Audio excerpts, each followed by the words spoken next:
आत्ताच निवडणुका झाल्या, ग्रॅज्युएट कॉन्स्टिट्युन्सी, पदवीधर मतदारसंघ, याच्यातनं एक आमदार निवडून येतो. ऐका आम्ही काय म्हणतोय ते. पदवीधर मतदारसंघामधनं एक आमदार निवडून येतो. जो उमेदवार, त्याला ग्रॅज्युएट झालेली माणसं मतदान करतात. बरोबर आहे?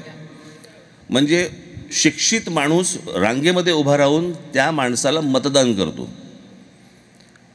तो जो कॅन्डिडेटचा फॉर्म आहे, फॉर्म जो भरायचा, त्याच्या खाली, मी पूर्वी बघितलं होतं, आत्ता पाहिलेलं नाही आहे, पण तरी अजूनही तेच आहे, त्याच्या खाली लिहिलेलं आहे त्या फॉर्मच्या, जो उमेदवार फॉर्म भरतो, सही अथवा अंगठा.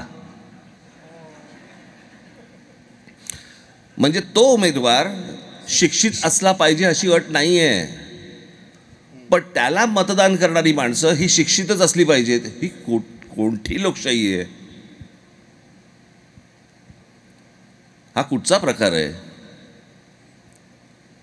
आणि दिवसाढवळ्या तुम्हाला या सगळ्या गोष्टी दिसत असताना आपण त्या गोष्टी बस आपला देश आहे, राज्य आहे म्हणून स्वीकारायच्या, मला मान्य नाहीत त्या गोष्टी.